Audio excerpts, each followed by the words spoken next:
Début de la troisième journée de la CAN 2023. Les éléphants de Côte d'Ivoire humiliés à Ebimpe 4-0 par le Nzalang national de Guinée équatoriale, pendant que le Nigeria assurait l'essentiel 1-0 face à la Guinée-Bissau. La Guinée équatoriale et le Nigeria se qualifient automatiquement pour les huitièmes de finale. Dans la poule B, le Ghana et le Mozambique se neutralisent 2 buts partout et sortent de la compétition, tandis que l'Égypte, accrochée 2-2 également par les requins bleus, valide son ticket pour les huitièmes de finale en compagnie du Cap-Vert. Le football se conjugue au temps de la CAN sur RTI2. Bienvenue dans votre magazine de débrief des jours de match, soir de CAN.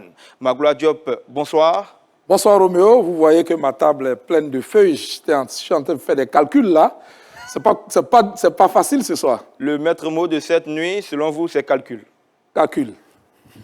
Coach Gianni Tarek, bonsoir. Bonsoir. Vous partagez le chagrin d'une grande partie des populations ivoiriennes, j'imagine. Oui, bien sûr. En venant ici, tu vois, le peuple, il est un peu désespéré. Mais le football, le charme du football, ça va très vite. Tout à l'heure, tout le monde était désespéré. Avec le match nul de l'Égypte et l'élimination de Ghana, jusqu'à maintenant, la Côte d'Ivoire est qualifiée. On fera les comptes après-demain, à 22h, après le match Tanzanie-Congo. C'est-à-dire à partir de mercredi 22h à soir de Cannes, on sera situé au plus tard sur le sort des éléphants de Côte d'Ivoire. Coach Rigo Gervais, bonsoir. Bonsoir Roméo. Dites à Bagloire que ce n'est pas maintenant que les calculs devaient commencer. Et puis contre le Nigeria, il n'était pas obligé de chercher la victoire coûte que coûte. Tout à fait. Un seul point suffirait. Mais je lui concède ça parce que la suite, là, quand même, avec les 3 points, la Côte d'Ivoire est capable de se qualifier. À chaque fois que la Côte d'Ivoire a été obligée de rechercher un seul point pour assurer sa survie dans une compétition, ça a toujours été compliqué. On se souvient de 2004, on se souvient encore des qualificatifs pour le mondial au Qatar où il fallait un seul nul au Cameroun et on a perdu 1-0. Ça se répète encore une fois et nous allons entrer dans le vif du sujet automatiquement en parlant de cette défense des éléphants de Côte d'Ivoire qui a pris l'eau de toutes parts. 4 buts encaissés. Gianni Tarek. Oui, c'était il y a beaucoup. On a vu une désorganisation défensive énorme aujourd'hui. On ne sait pas qu'est-ce qui se passe. Même l'équipe de Guinée équatoriale était regroupée devant son gardien de but. Il fallait que les défenseurs sortent proprement le ballon. On n'a pas vu ça. Franchement, cette défense ne rassure pas. Il faut revoir ça parce que si la Côte d'Ivoire, on espère bien qu'elle se qualifie, on doit revoir toute la défense. Revoir toute la défense. On a essayé Aurier lors de la deuxième journée. Là, sur cette journée, c'est Ousmane Diomandé qui sort pour laisser sa place à Willy Boli. Et pour la plupart des analystes, il a été le maillon faible, Rigo Gervais. Ouais, je pense que ce n'est pas les hommes qu'il faut accuser, c'est l'animation. C'est plutôt l'animation. Moi, je plains encore cette animation. Quand on n'a pas une défense à 4 solide, on ne se permet pas de jouer avec une sentinelle. On sécurise cette défense avec 2 bons défensifs et on met un meneur de jeu. Mais c'est quand on a une défense vraiment solide qu'on peut se permettre d'évoluer avec une sentinelle qui peut faire que, quand même, aller à l'essentiel, quoi, je veux dire. Mais on se permet de créer le déséquilibre. Regardez sur ce but-là, on est déséquilibré. Il est seul à couvrir contre combien de personnes? Combien d'adversaires? Comment, à l'approche des 30 mètres, on peut se permettre d'avoir du 2 contre 1? C'est le déséquilibre dont je parle. Il n'y a pas d'équilibre. Il faut que la Côte d'Ivoire arrive à équilibrer son équipe. C'est vrai, c'est bien d'attaquer. C'est bien de vouloir battre le Nigeria coûte que coûte. Mais il faut se couvrir derrière. Le déséquilibre est énorme. Les latéraux vont à tout va. Il va rester combien de personnes? 2 stoppeurs. Mais si l'adversaire joue en 4-3-3, ils ont 3 attaquants contre 2. Il y a un déséquilibre. Donc, c'est ce qu'il faut préparer. Deuxièmement, on met une seule sentinelle devant les 2 qui sont, qui sont restés. Il va rester que 3 personnes. Et ils sont quoi? Toujours, on prépare ce déséquilibre. Même sur le premier but que la Côte d'Ivoire encaisse, on remarque que Pépé. Permettez que je m'imbrique dans votre analyse. Le premier but, ça a été la première occasion de cette Guinée équatoriale et puis ça passe comme dans du beurre. Bon, ils vont au cooling break, la pause fraîcheur. Ils constatent que la Côte d'Ivoire percute beaucoup du côté droit. Donc, à la première opportunité, vous voyez, on ne défend pas ici. Il n'y a que le latéral gauche qui est là. Il y a pas, alors qu'il devait y avoir des prises à 2, on est en place. Mais à quelle prise à 2? Vous voyez, c'est lui seul qui est en train de se débattre. et tout de suite, ils rentrent comme dans du beurre parce qu'il n'y a pas de prise à deux. Voilà, donc c'est ça. Cette mise en place-là a été faite beaucoup plus à droite qu'à gauche. On a fait jouer un semblant de 2 attaquants, Pépé et Christian. Diakité, il couvre l'autre côté, mais qui couvre le latéral gauche? Personne. Donc la mise en place est déjà défensivement déséquilibrée. Et c'est de ce déséquilibre-là que je parle. Le déséquilibre est énorme, ça fait que dès qu'on perd le ballon, il y a de l'espace pour l'adversaire. Voilà, il y a de l'espace pour l'adversaire. Magloire Diop, un but en première période et puis après, c'est le naufrage de cette défense-là en seconde, surtout sur ce chef-d'œuvre de deuxième but de cette Guinée équatoriale. Oui, Roméo, ce soir, la Côte d'Ivoire peut se qualifier pour les 8e de finale. Hein, avant qu'on en arrive. Mais ce que je vais dire ce soir, oui, je le dis sur ce que j'ai vu cet après-midi. Voilà. Et donc, par rapport à ce que j'ai vu cet après-midi, je peux vous dire que c'est le meilleur qui a gagné. C'est le meilleur qui a gagné. La Guinée équatoriale a été meilleure. L'entraîneur Juan Micha, il est là depuis 2021. Il travaille avec cette équipe depuis 4 ans maintenant. Il a l'expérience de la CAN. La dernière CAN, n'oublions pas que cette équipe a été quart de finaliste. Donc, quand même, au football, c'est vrai qu'il y a ce qu'on appelle la glorieuse incertitude du football, mais il y a quand même une petite logique quelque part. Il faut qu'on ait l'humilité de reconnaître que cette équipe de Guinée équatoriale, elle est meilleure que nous. Et surtout sur ce qu'elle nous a montré aujourd'hui, elle est plus que jamais meilleure que nous. Je remarque que notre équipe, cet après-midi, on n'a pas montré grand-chose. On n'a vraiment pas montré grand-chose. On était complètement désorganisés, on a attaqué dans le désordre, mais malgré ça, on a eu des occasions. Avec Pépé, Sangaré, Gradel, voilà, Christian Kwame et même Karim Konaté, on a eu des occasions. Mais la réussite n'était pas du côté ivoirien aujourd'hui. Et aujourd'hui, même quand on marque, eh bien, la VAR nous rattrape. Donc, ce qui veut dire qu'aujourd'hui, nous avons mangé vraiment du pain noir. C'est un jour triste pour la Côte d'Ivoire, non seulement au tableau d'affichage, mais sur ce que nous avons montré.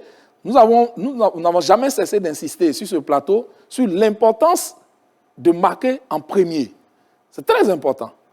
Marquer en premier, ça vous permet d'avoir de l'avance et de pouvoir bien gérer. Je pense que ce but d'Emile Nsoué nous a coupé l'herbe sous les pieds et a mis complètement notre défense en difficulté. Ça a semé le doute. Et vous-même, vous avez vu l'entraîneur on reviendra. Qui attrape sa tête. C'est un mauvais signe en Afrique. Oui, le body c'est un signe de malheur. C'est un signe aveu d'impuissance. Et là, quand moi j'ai vu ça, je dis, ben, le chef du commando. Je ne sais pas ce qu'on pourra faire par la suite. Il y a eu. Donc voici un peu, est-ce que je peux dire, le meilleur a gagné cet après-midi. On n'a pas à rougir de cette défaite. On a été battu par plus fort que nous. Malheureusement, nous sommes des Ivoiriens.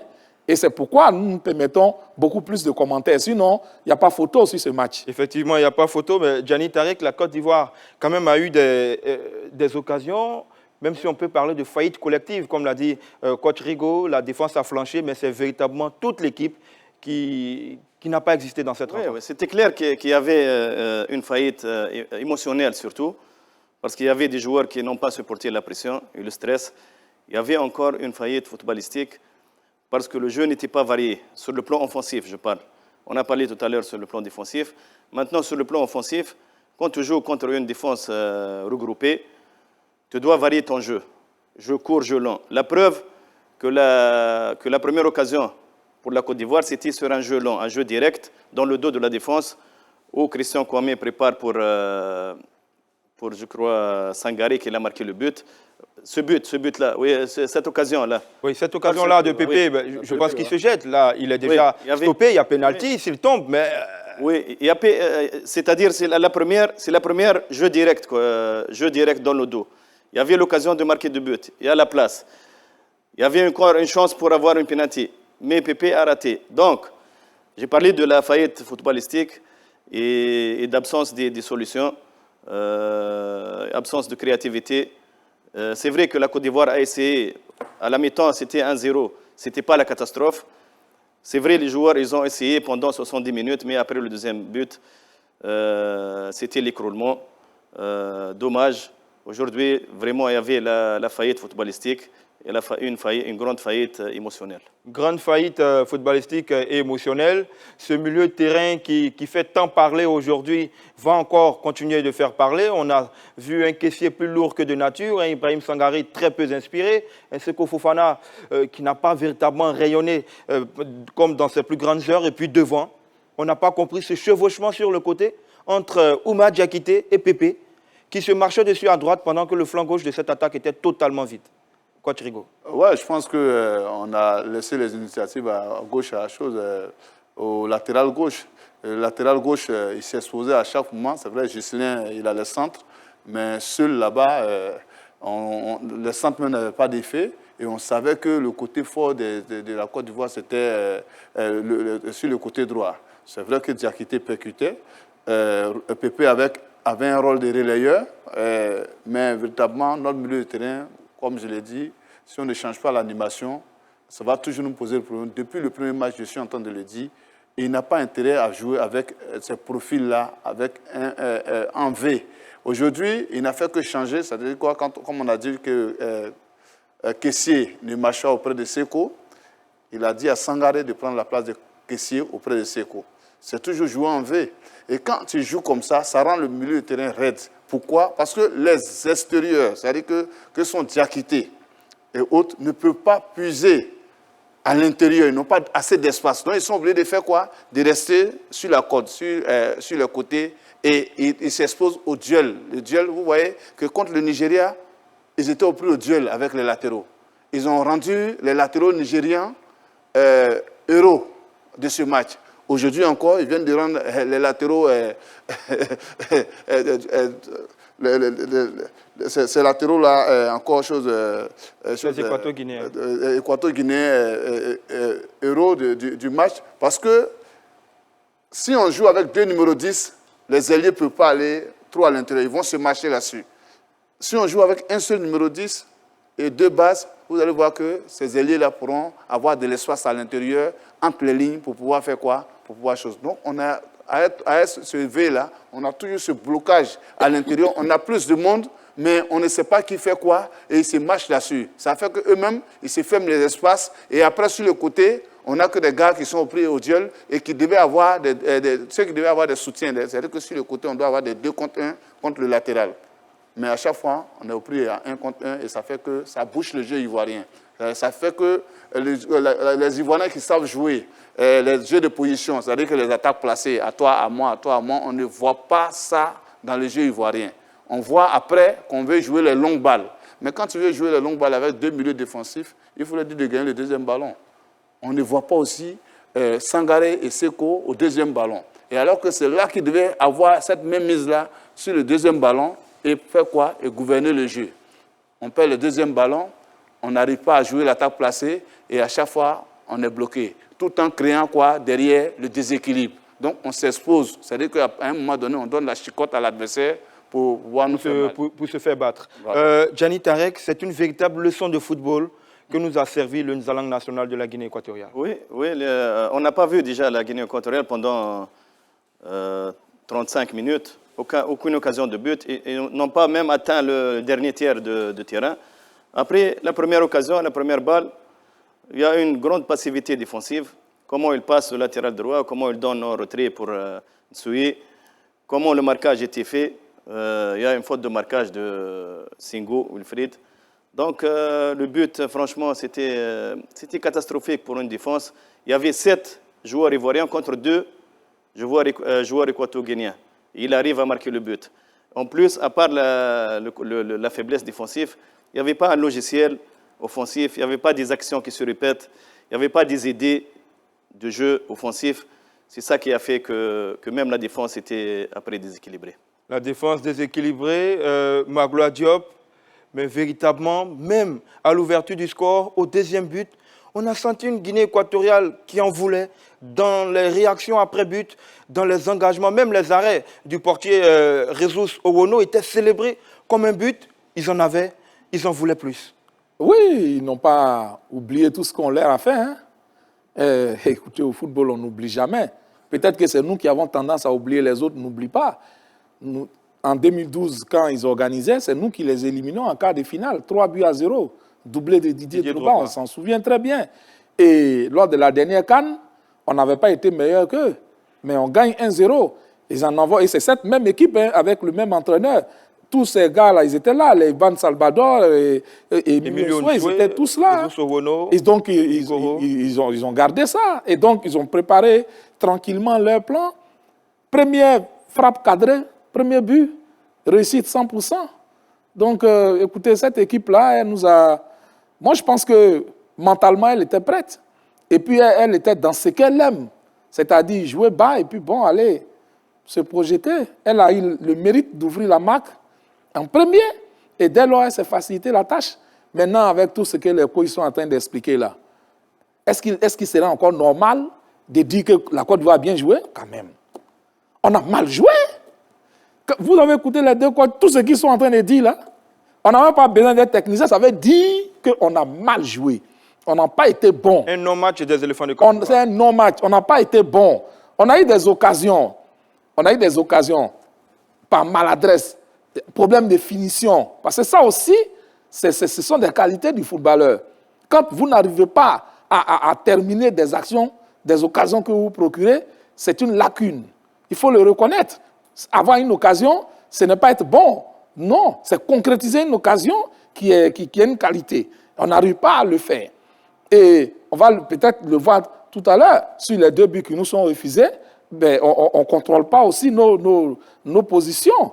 Donc cet après-midi, je ne sais même pas qu'est-ce qu'il faut relever de positif dans ce que nous avons montré. 4-0, la Côte d'Ivoire n'a jamais encaissé ce score. On a eu des 3-0, je me souviens, le Cameroun qui nous l'a fait. La Zambie. On a eu 4-1, le Ghana dans les années 60, je pense que c'était en 68.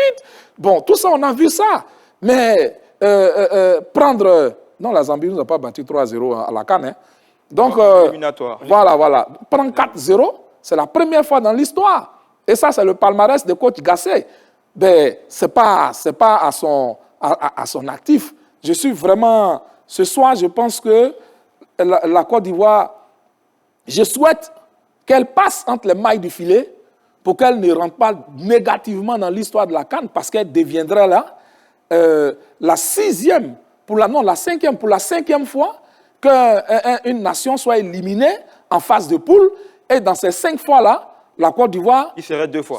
Il serait 2 fois, les 3 autres étant l'Éthiopie en 1976, la Tunisie en 1994 et le Gabon en 2017. Donc vous voyez qu'en 34 éditions, il n'y a que pour le moment 4 fois seulement qu'un pays organisateur a été éliminé de la compétition en phase de poule. Souhaitons que on n'en arrive pas là. On ne complète pas ce tableau. Parce que ce serait ce qu'on appelle la honte. Merci Magloire Diop, on vous a bien compris avec votre franc-parler. Et puis, à l'issue de cette rencontre, le sélectionneur des éléphants de Côte d'Ivoire, Jean-Louis Gasset, s'est prononcé en conférence de presse. Il n'a pas marché avec les joueurs. Je pense pas que ce soit au niveau de l'état d'esprit. Franchement, quand je vois les joueurs là dans le vestiaire en train de pleurer, ça me fait mal parce que quand vous êtes le responsable d'une équipe, c'est vous qui prenez la responsabilité de faire l'équipe, de faire les changements. Les joueurs, ils essayent. On a essayé, on a tenté, je pense qu'on a tout donné. Voilà, parce que je les ai trouvés très fatigués, mais je vous dis, quand vous avez un scénario comme ça qui est limite le cauchemar. Je me demande de quel scénario parle Jean-Louis Gasset, mais la seule chose positive à retirer, c'est qu'il endosse toute la responsabilité. Jean-Louis Gasset, dans ces 3 matchs, a-t-on senti sa patte? A-t-il véritablement été à la hauteur à la tête de cette équipe des éléphants durant ces 3 matchs de la CAN? Oui, il n'était pas à la hauteur. Surtout, moi, je ne comprends pas. Bon, la liste a déjà été faite. On se rappelle en 2015, quand la Côte d'Ivoire a gagné la CAN au Guinée équatoriale, il y avait des joueurs d'expérience. Il y avait des joueurs d'expérience sur la colonne vertébrale. Aujourd'hui, je ne rentre pas dans ces choix, ou bien dans les choix de la fédération, mais c'est bizarre quand à l'air, on sait tout le monde qu'il est blessé, qu'il ne pourra pas les 2 ou les 3 premiers matchs. Pourquoi ne pas appeler Zaha? Vous allez me dire, le coach a pris sa décision, il doit garder son groupe et l'ambiance et tout ça, je comprends. Mais quand tu es dans l'obligation, je crois que Zaha était indispensable dans la liste. Et même, peut-être beaucoup, ils vont dire, il dit n'importe quoi, le coach Tarek, Eric Bailly. Eric Bailly, avec son expérience, il peut équilibrer au moins, il peut parler, il peut communiquer, parce que les trois milieux de terrain, ils ont l'expérience, Sekou, Kessie et Sangari. Les autres, on ne voit pas des joueurs qui peuvent supporter la pression et le stress, parce que quand tu joues pour le peuple, ce n'est pas la même chose. Tu peux être bon dans ton club, tu peux être le meilleur joueur dans ton club, tu peux être le meilleur joueur dans ton championnat, mais quand tu joues, quand tu portes le maillot du pays, et quand tu joues pour le pays, c'est différent, parce que tu dois gérer la pression. Aujourd'hui, on n'a pas vu des joueurs qui savent gérer la pression. Il y avait le désordre total, il n'y avait pas la sérénité aujourd'hui. C'est ça ce qui a fait que la Côte d'Ivoire, et même le coach était tout à l'heure, Magloire a dit, quand tu tapes ta tête, c'est-à-dire tu es perdu. Tu ne dois pas montrer ton stress, tu ne dois pas montrer de négativité à tes joueurs, tu dois passer le bon message. Aujourd'hui, il a dit qu'il n'a pas de problème dans l'état d'esprit, mais on a vu des joueurs perdus aujourd'hui, comme si le match était plus grand et plus lourd sur les épaules des joueurs. Un match plus grand, plus lourd sur les épaules des joueurs, mais également sur le sélectionneur. On voit l'expression instinctive de son corps à l'ouverture du score de la Guinée équatoriale. Un coach qui se tient la tête comme si le ciel des Bimpe venait de lui tomber là-dessus, alors que les joueurs ont pour repère et réflexe de se retourner vers le banc de touche pour recevoir des consignes. Coach Rigo, on n'a véritablement pas senti un coach à même de donner ce supplément d'âme à cette équipe de Côte d'Ivoire.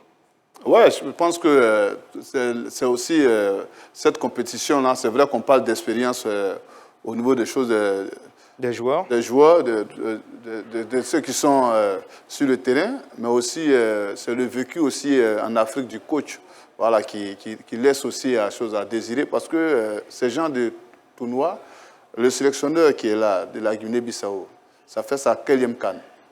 Il a ce vécu-là, de ces émotions, hein, de ce peuple-là qui sort. C'est un stade de 60 000 personnes. Et c'est composé aux 3/4 d'Ivoiriens. Donc cette responsabilité-là, elle est nouvelle pour le coach. De deux, c'est que lui-même, on ne sent pas sa patte sur l'équipe. Ton équipe est en difficulté. Dans ce cas-là, qu'est-ce qu'il fait? Ces joueurs qui sont dans le confort, là, ils devaient choquer quand même. C'est-à-dire, s'il fait sortir un milieu de terrain, soit Sekou ou son capitaine. Son milieu intouchable, hein, quel que soit le rendu de ces trois, comme les sénateurs, bon, ils sont sur le terrain. Ces soi-disant sénateurs qui sont là, s'il sort un, ça choque les autres. Ça amène les autres à faire quoi? À se surpasser. Ça, c'est la communication que le coach fait quand il a le dos au mur. Mais on n'a pas senti cette communication, ni ses remplacements, ni ses hommes qui sont choses, ils devaient pouvoir les interpeller par temps, mais on ne sent pas cette griffe-là, cette patte-là. Moi, je ne reconnais pas cette équipe de Côte d'Ivoire, parce que j'ai vu en amical une équipe quand même, en 6 secondes, qui récupérait le ballon contre le Maroc. En 6 secondes. Elle perd le ballon tout de suite, un pressing, tac, tout de suite. Et puis, dès que c'est parti, le ballon ne refroidissait pas, il y avait du rythme, tout et tout. C'est vrai, on me dira que c'est un match amical, mais quand même, les matchs amicaux sont faits pour préparer. Hein, les autres se sont servis de ces matchs amicaux-là pour préparer tout ça. Voilà. Mais nos acquis là sont passés où? On ne sent pas cette équipe-là. Et puis, je le dis encore, au rendez-vous des émotions, vous avez vu le match de Diakité, il a tiré son épingle du jeu parce qu'il est habitué. Voilà, c'est un habitué, il a déjà joué ici. Voilà, il faut que le coach tienne compte de ça, de la mentalité de certains joueurs, de pouvoir, quand on te dit que Christian, il faut écouter le peuple. Mais des joueurs que le peuple, souvent le peuple, il est important pour le coach. Si tu essaies de ce que le peuple dit, le plus souvent, c'est vrai, tout à l'heure, Tarek vient de le dire, que le cas de Zaha et autres, c'est le peuple qui parle. Souvent, il faut écouter le peuple. Ça aussi, c'est l'avantage aussi du coach qui est là. Mais ni le peuple, ni toi-même, tu n'as pas de griffes dans ton coaching, on ne sent pas. Et ça, vraiment, quand les joueurs le savent, ils sont dans un confort. Là, ils étaient dans un confort parce qu'ils savent que même s'ils font mal, ils ne vont pas sortir. Ils seront toujours là. Et on est parti de mal en pis et c'est malheureux. Mais on doit pouvoir en tirer les leçons. C'est le plus important. faut en tirer les leçons pour ne pas que ça arrive. Voilà, parce que, avoir le scénario, on aura l'opportunité de jouer le deuxième tour. Et c'est des matchs coupérés. Le Portugal a fait 3 matchs nuls et aller remporter la Coupe d'Europe. Donc, on peut faire une mauvaise phase de poule et puis se réveiller dans la deuxième. Il faut tirer les bonnes leçons. Voilà, il faut pouvoir ressortir grand dans ces genres de... Tirer les bonnes leçons. Magloire Diop, on va revenir un peu sur l'utilisation des hommes. J'ai une image qui, moi, personnellement, m'a fait un pincement au cœur. C'est Max-Alain Gradel sur le banc de touche avec un visage vraiment des mauvais jours et qui rentre pratiquement à 7 minutes de cette fin de rencontre. Et sur son premier ballon, qui élimine et qui frappe. Prendre le choix de laisser Gradel sur le banc, de laisser Adingra qui est rentré en cours de jeu, est-ce que dans l'utilisation des hommes et dans les changements, il y a eu un mauvais coaching? Bon, je préfère parler de Gradel parce qu'Adingra, il n'est pas en possession de ses capacités. Allons-y donc sur Gradel. Voilà, Adingra ne devait même pas rentrer, il fallait faire rentrer un joueur beaucoup plus faible. Mais en tout cas, de toutes les façons, les carottes étaient cuites. Tout à fait. Non, quand moi je regarde Max Gradel, je pense que ça va en porte-à-faux avec ce que le coach dit, quand il dit que l'état d'esprit, non, l'état d'esprit n'est pas bon. N'est pas bon. Je pense que ce soir-là, en équipe nationale de Côte d'Ivoire, je vous le dis, je ne suis pas un coupeur de tête et je n'ai pas pour habitude comme ça de demander qu'on coupe des têtes, ainsi de suite, tout ça. Non, non. Mais ça ne va pas plaire à beaucoup de personnes, ni au coach, ni à tous mes confrères français. Donnez le fond de votre pensée. Ouais, qui n'aiment pas quand on critique les entraîneurs français. Mais je peux vous dire que ce soir-là, on a touché le fond. Même vous, Roméo, on vous donne cette équipe-là demain, elle ne pourrait pas faire pire que ce qu'elle a fait aujourd'hui. Donc, je pense que ce soir même, parce que j'ai vu un article de presse où Jean-Louis Gasset a dit que ce soir, il allait s'asseoir avec... Il discuterait avec le président de la fédération. Ils allaient faire le point, ils allaient prendre des décisions. Tout à fait. Mais vous avez vu, peut-être on va arriver tout à l'heure, les résultats de l'autre poule vont faire qu'au lieu de faire le point, ils vont se dire, bon, attendons mercredi. Il ne faut pas attendre mercredi. Ce soir même, une décision doit être prise. Et la meilleure décision qui doit être prise, il faut un choc psychologique dans ce vestiaire. Sinon, les Max Gradel, là, ils auront eu la tête basse. Parce qu'ils ont envie de donner quelque chose. Et ils ont joué de ce genre de compétition. Dans la braise, ils savent ce que c'est. Mais avec ce qui se passe actuellement, sous coach Gasset, dans cette équipe, il y a certaines personnes qui ont baissé les bras. Regardez comment les jeunes, là, ils pleuraient comme des enfants. Ce n'est pas une équipe de U20. C'est une équipe d'adultes. Christian Kwame. C'est une équipe d'adultes. La CAN, ce n'est pas une compétition de U20. Donc, vous voyez, ça veut dire que même la préparation psychologique, elle laisse à désirer. Et il faut un choc psychologique dans ce vestiaire. Coach Gasset, il a été nommé en mai 2022. Je pense que son contrat, c'est un contrat de 2 ans renouvelable, ce qui veut dire que ça court jusqu'en mai 2024. Mais je pense que là, on peut faire un point et puis lui faire comprendre que merci pour le travail qu'il a fait, mais là, il faut un choc psychologique et puis mettre quelqu'un d'autre pour réveiller un peu le vestiaire et puis redonner de l'espoir à toutes ces personnes-là comme Max Gradel. Mais tant que les choses resteront comme telles et qu'on ira en 8e de finale, non, ça ne changera pas. Ce sera l'arbre qui cache la forêt, on l'a bien compris. Dans ce match, il y a une image au niveau de la pause fraîcheur où il y a le capitaine Franck Kessié qui invective un de ses coéquipiers. On n'a pas vu véritablement avec qui les échanges se portaient, mais c'était des échanges véritablement plutôt violents. Quand on regarde la gestuelle du capitaine ivoirien, vous, coach Gianni Tarek, après un tel bilan, après 3 matchs, après la ferveur populaire qui se renverse ou qui se retourne vers l'encadrement technique, quelle est la posture à adopter? Bon, comme on a dit tout à l'heure, il y avait encore de l'espoir. Mais d'après ce qu'on a vu aujourd'hui, ça sera compliqué. Quand ton destin n'est pas dans tes mains, c'est très compliqué. Le coach doit revoir sa formule. Je reviens sur le cas de Gradel parce que l'autre fois j'ai parlé et j'ai posé la question, est-ce que Gradel ne peut pas jouer même 20-30 minutes? Je crois qu'il peut jouer. Regardez le capitaine de Guinée équatoriale. Emilio Nsoué, 34 ans, ça fait bientôt 2 ans qu'il est sans club. Oui. Il est meilleur buteur avec 5 buts. Oui, moi je le connais très bien parce que j'ai fait un passage au Guinée équatoriale. Il fallait jouer avec moi dans mon club si sa femme en Espagne qui a refusé. Je dis son histoire un peu. Jusqu'à 2012, sa nationalité sportive était espagnole. Il a joué avec Alcantara, il a joué avec De Gea, cette équipe. Ils ont gagné l'Euro U17 et l'Euro U20 avec l'Espagne. Il a joué avec l'Espagne, il était latéral droit. Après, quand il n'était pas appelé aux Jeux Olympiques, il a parlé avec son père, il a dit « je ne veux plus jouer avec l'Espagne ». Il a joué avec la Guinée équatoriale depuis 2015. C'est le buteur historique avec 18 buts avec Guinée équatoriale.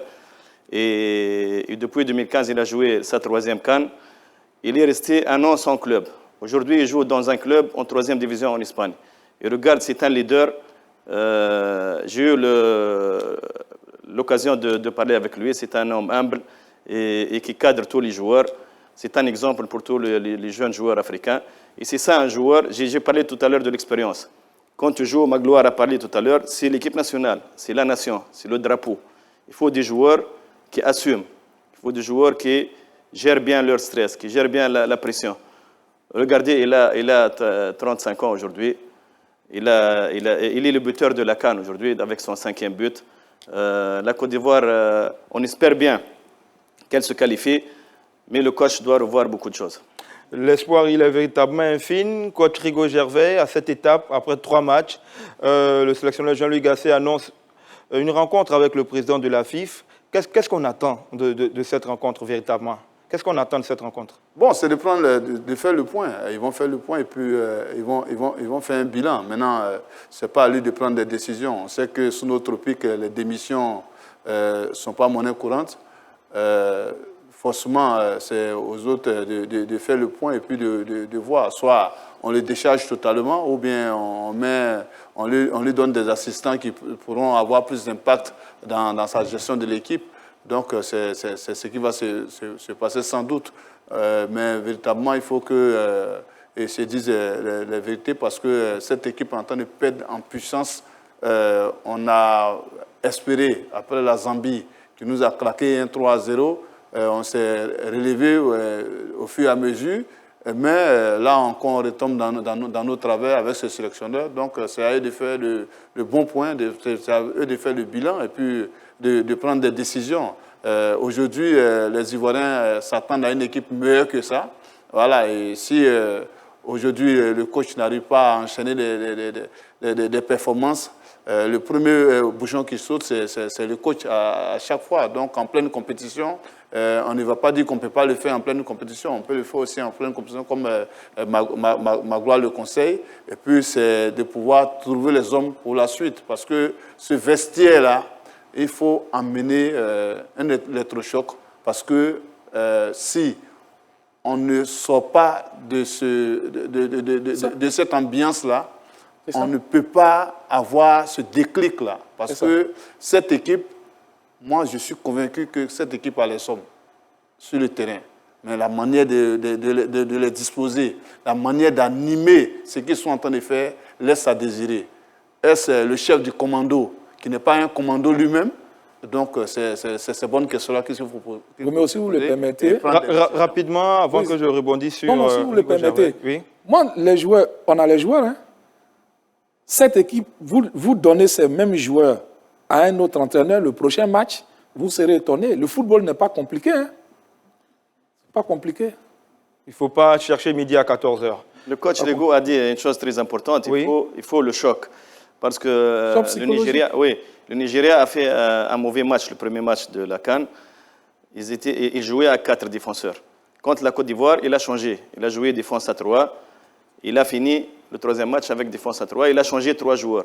Il faut, parfois, quand ça ne marche pas, il faut des changements radicaux pour qu'on trouve d'autres solutions. On parle d'électrochoc. Rigo, vous gardez la main. On a des ex-internationaux aux côtés de Jean-Louis Gasset. On a Faye Mers, on a Alain Guaméné, et puis Aruna Dendane, quand même, qui est le manager général.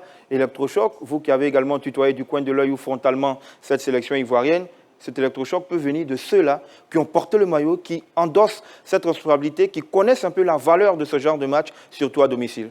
Oui, je pense que c'est de se relayer.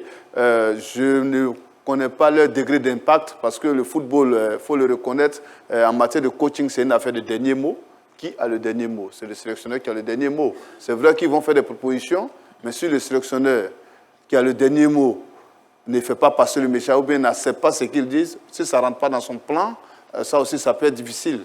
Voilà, donc ils peuvent être là-bas et puis ne pas avoir d'impact. Voilà, ne pas avoir d'impact parce que le dernier mot appartient au sélectionneur. C'est pourquoi j'ai dit aux dirigeants de se poser les bonnes questions, voilà, pour pouvoir véritablement, parce que cette Côte d'Ivoire, ces joueurs-là ont besoin d'impact. Voilà, on sait qu'ils n'ont pas assez d'expérience. On ne va pas répéter les vieux mots du père de la nation, Houphouët-Boigny, qui disait qu'ils étaient éléphantaux, et ils auront le temps de devenir éléphants. Ceux-là, on n'aura pas le temps 40 ans après, on ne peut pas revenir sur la même. Voilà, qu'ils soient des éléphants. Voilà, ils sont déjà des éléphants. Il faut, comme ils ont dit, que ce sont des commandos. Il faut trouver un commando, un chef du commando qui va véritablement donner des instructions qui va chose. Soit on amplifie le rôle comme tu l'as préconisé, on amplifie le rôle de Guaméné ou d'autres, ou on trouve quelqu'un d'autre, un chemin faisant, qui peut prendre le relais pour pouvoir chose. Parce que là, cette responsabilité-là, aujourd'hui, un coach, ça n'a pas que des griffes. Ça n'a pas que des griffes, ça a des couilles. D'accord. Ça a des couilles et ça a des crocs. Ok. Voilà, un coach, ça n'a pas que des griffes. Ça également... Il faut que, voilà, des crocs et des couilles. D'accord, Voilà. merci, on vous a bien compris, Coach Rigo. Et cette contre-performance des éléphants de Côte d'Ivoire n'a pas manqué de faire parler énormément à Abidjan. Et Pascal Koné, Samassi Aboudraman, Léni Ouakouboué ont promené leurs caméras dans les rues d'Abidjan.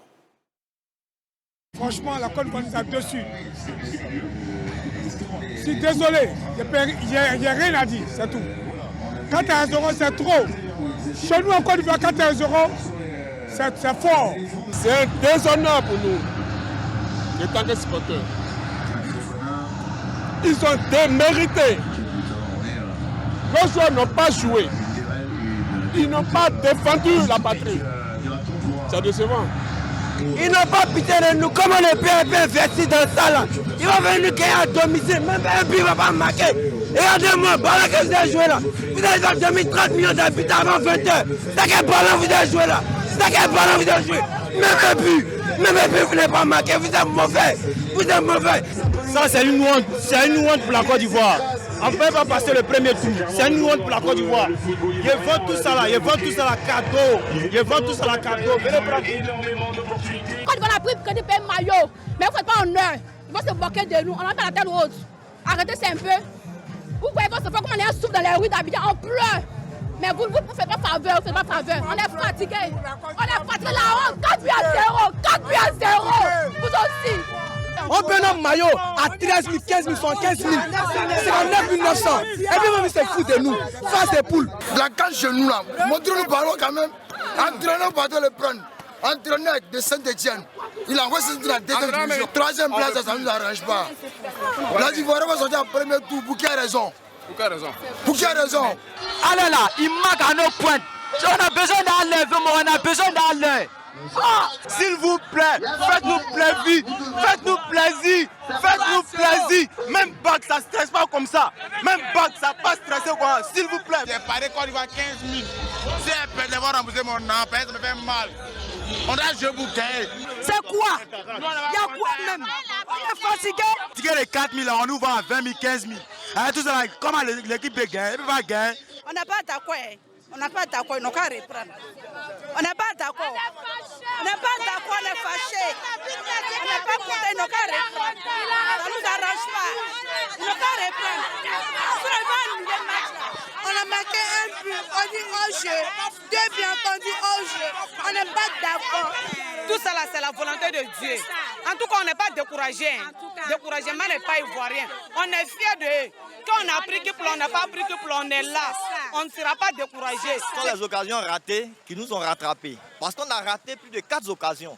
Pourtant, eux, à leur tour, chaque occasion, ils ont pu marquer. Et puis le gardien aussi n'est pas à la hauteur. Un gardien qui relâche une balle venant dans l'axe directement, sur un coup franc direct, qui relâche. La première fois, la deuxième fois, je savais que non, vraiment, on ne pouvait pas espérer. Si le milieu collectif, ils ont été collectifs. Mais l'entraîneur là, on ne sait pas l'entraîneur, s'il a Alzheimer ou bien quoi, il ne sait pas.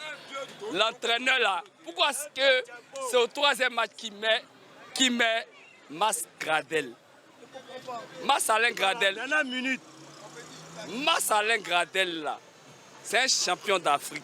On est découragé des Ivoiriens. Si on va en troisième position, là, on prie Dieu qu'on a passé quoi. Sur la Côte d'Ivoire, on ne peut pas compter sur Côte d'Ivoire, on est découragé de eux. Jean-Luc Gasset n'a pas fait les choix. Je ne pense pas que c'est lui qui fait les choix. Je ne pense pas. Voilà, bah, vu la physionomie du match, je ne pense pas que c'est lui qui fait les choix. Parce qu'il n'arrive pas à prendre des décisions en tant que coach. Donc vraiment, nous sommes déçus. Pour nous, la Côte d'Ivoire allait mener au moins 3-0. Donc nous sommes déçus que ce soit l'inverse en fait. Je n'ai pas de mots en fait non, pour caractériser cette débâcle en fait.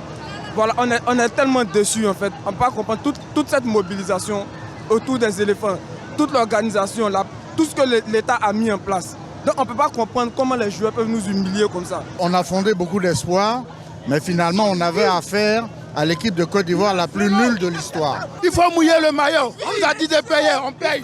On vient, ils sont méchants. On a quitté loin. Ils sont méchants. On a quitté loin.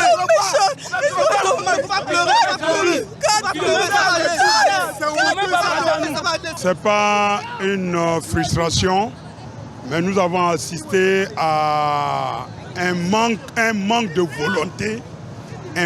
volonté, et l'absence totale de la conscience nationale au niveau de nos joueurs qui n'ont pas pensé à ce peuple. Le staff doit démissionner parce que c'est humilié en fait ce qui vient de se passer. Je pense que le staff doit démissionner. Ils nous prennent jusqu'à 4 buts pour des joueurs de haut niveau. C'est inadmissible. Ils classent un 11, il n'y a pas d'avancement. Alors qu'on a la recherche d'un but, comment on peut espérer arriver quelque part dans une telle compétition? Cette équipe, on la recasse et on la reconstruit. Parce qu'ils ont humilié la nation ivoirienne. Comme on le dit, le découragement n'est pas ivoirien. Mais à un moment donné, respectez le peuple ivoirien. On a pris le courage pour venir ici. Mais là, ce qui nous a menés, c'est honteux, Wallet Billet. Cette désolation dans les rues d'Abidjan, au stade de Bimpe et un peu partout dans le Grand Abidjan ne diffère pas de ce qu'on a pu constater à l'intérieur du pays. Et nous nous rendons donc à Bouaké, Yamoussoukro, Korogo et Meyaki. La défaite de la Côte d'Ivoire, vraiment, ça me fait mal. J'ai mal au cœur. Mais comme on le dit, c'est la meilleure qui gagne. Nous-mêmes à Bouaké ici, on a organisé des choses. On a organisé l'ambiance CAN pour la CAN. Et c'est nous-mêmes, on va avoir encore le courage pour aller regarder les matchs. Vraiment, vraiment, ça nous fait mal. Je suis fier de mon pays, mais pendant que les Ivoiriens ne pas ballon. Sincèrement, tu vois, mais des crises d'ascato. Quand tu vois, il y a quoi, vous avez fait quoi? Je ne suis pas content, quoi. Moi, je ne suis pas content, quoi. Je suis pas un jaillet. Un match qu'elle a là, ça, c'est pas Maracana. Même Maracana joue à côté à nos petits frères. On ne joue pas comme ça. Ouais, les vieux morts, ils sont sur le banc, on ne comprend pas. Nous, depuis Bouaké ici, là, on a organisé l'ambiance, on a organisé quand l'ambiance là. On a dépassé tout ça, tout le monde a dépassé. Ouais, on vient supporter à Côte d'Ivoire, on vient trouver, non, les vieux morts sont sur le banc. Le coach même, il a arrêté, il regarde le truc. Il est vieux, il n'aura le changer. C'est tout ce que nous on veut, quoi, il est vieux. Où il est là, non, allez là, c'est pas bon.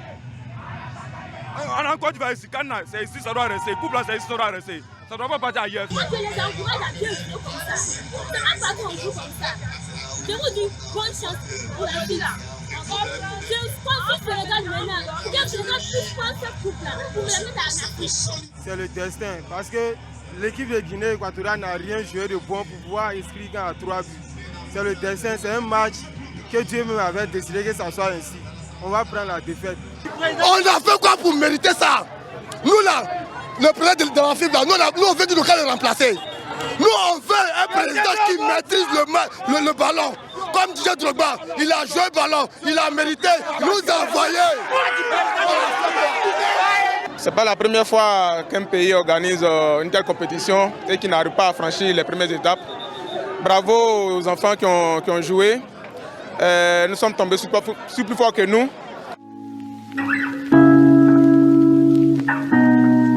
Une défense très nulle. Il n'y a pas de défense, il n'y a pas de... Ils sont tous maladroits. Je suis dessus, hein. Je suis dessus.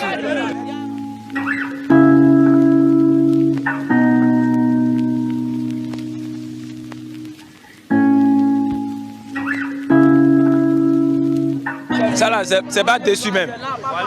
C'est décès. C'est décès. C'est pas déçu. Regardez le gardien comme ça là. Non, c'est bon, on a dit quoi? Même Africa Sport, c'est ouais Sport, ils peuvent gagner. Il y a tout mon fond. Il y a dit, quand on a organisé chez nous, là, on a gagné le match là en prix. Ils nous ramènent à Côte d'Ivoire 84. On a perdu le match avec toutes ces ambiances, le décor. Partout on s'est mis pour sauver les éléphants de Côte d'Ivoire. Nous sommes affectés. Je ne sais pas si on peut. C'est comme on nous a vraiment la canne.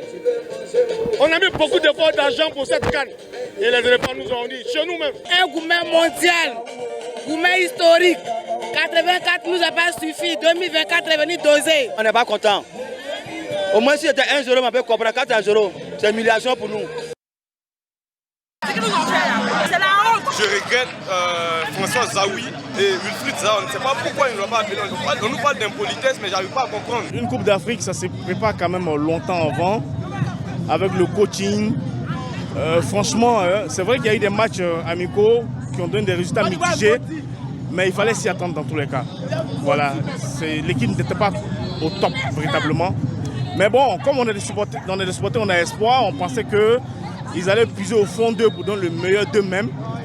On a toujours cru en l'équipe nationale et on croyait toujours, mais bon, c'est la loi du football. En tant qu'Algérien, je suis très déçu pour ce rendement et pour ce résultat. On n'attendait pas à ça, on attendait un résultat positif, on attendait un rendement bien. Mais je ne sais pas ce qui s'est passé.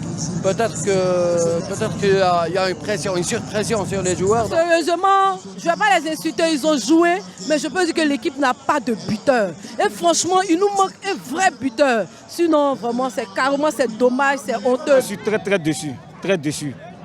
Très déçu. Au début de la compétition, j'ai dit qu'ils ont gagné 2-0. Les gens disent qu'ils ont mal joué. Moi-même, j'ai crié au quartier, j'ai dit non, ils ont très bien joué. J'ai dit, prochain match, ils vont se racheter. Prochain match, ils ont mal joué. Aujourd'hui, pour couronner tout, pour nous humilier, aujourd'hui, ils viennent de prendre 4 buts. C'est une humiliation, ce n'est pas une défaite. Ça, c'est une humiliation. Il faudrait que ça change. J'ai vu une équipe ivoirienne très jeune. Ils ont manqué d'expérience. C'est pour cela. Mais c'est ça quoi. Ils ont manqué d'expérience. C'est ça qu'on a vu. Mais il ne faut pas se décourager. Il y aura beaucoup, encore des cannes. Voilà, il est ici découragé. Mais là, il a payé ça à 12 000. 12 000. Et en Côte d'Ivoire. Mais le lait va nous tuer aujourd'hui. C'est les éléphants, c'est pas les éléphants. Voilà, on comprend le désarroi et puis l'amour si particulier des Ivoiriens envers leur équipe. Et puis, cette défaite a amené certains Ivoiriens à manifester leur colère du côté de la maison de verre de Treichville. Mais rapidement, le chef du district de la police de Treichville et Marc Horry ont pris la disposition pour contenir, on va dire, la colère des Ivoiriens. Il faut donc se donner le temps de l'espoir parce que rien n'est encore perdu. Malheureusement, encore une fois, nous allons devoir remettre le destin des éléphants de Côte d'Ivoire à travers nos calculettes, à travers le match de certains autres. Mais il est bon et important que le commando autant souhaité montre véritablement qu'il a conscience de sa mission et qu'il a conscience que le peuple ivoirien lui voue un respect et un amour inconditionnel. Magoula Diop, merci pour votre présence sur ce plateau. Simplement, je souhaite qu'avec tout ce qu'on a vu, que ce soir même, le président, vraiment, Idriss Diallo, essaie de faire quelque chose. Parce que les choses ne peuvent pas continuer comme ça. Hugo Gervais, un dernier mot? Ah non, merci. Je pense que c'est aux Ivoiriens de se calmer. C'est une Coupe d'Afrique, elle est ouverte. On peut mal commencer et puis avoir le sourire demain. On comprend leur frustration, mais on a deux défis. En même temps, c'est nous qui organisons la Coupe d'Afrique. Donc, il faut qu'on sache raison garder. J'ai vu des bus qui sont partis en éclat, tout et tout. Donc, véritablement, il faut qu'on sache raison garder pour garder une bonne image. C'est une cadre de l'hospitalité, on a dit. On peut ne pas remporter la Coupe et puis avoir ce meilleur visage-là. Gianni Tarek. Oui, on a vu le reportage, le peuple a le droit de s'exprimer. Les joueurs, parfois, ils n'ont pas besoin des instructions ou bien de coach ou bien tactique sur le plan tactique. Ils regardent seulement ce reportage, ils vont comprendre. Il y a une fille qui a dit j'ai payé 12 000, c'est-à-dire même l'État a investi 1,5 milliard de dollars on ne veut pas que cet investissement tombe dans l'eau. On veut que la CAN reste ici. Le résultat sportif, donc, la Côte d'Ivoire humiliée à Ebimpe 4-0 par la Guinée équatoriale. Le Nigeria qui bat la Guinée-Bissau. Donc, Guinée équatoriale et Nigeria automatiquement qualifiés pour les huitièmes de finale. Dans la poule B, le Mozambique et la Zambie font 2-2. Le Cap-Vert et l'Égypte également font 2-2. Ce qui donne, bien sûr, qualification de la Mozambique avec, du Cap-Vert avec 7 points et de l'Égypte avec 3 points. Le Ghana et le Mozambique tombent, bien sûr, à l'issue des phases de poule. Demain, vous aurez les rencontres alléchantes Gambie et Cameroun et Sénégal-Guinée sur RTI 1, Gambie-Cameroun sur RTI 2. Et à partir de la nuit, vous aurez Angola-Burkina Faso et Mauritanie-Algérie. Merci de nous avoir prêté vos oreilles et vos yeux pour Soir des CAN, le magazine de débrief des jours de match. Tous supporters des éléphants, car découragement n'est pas ivoirien.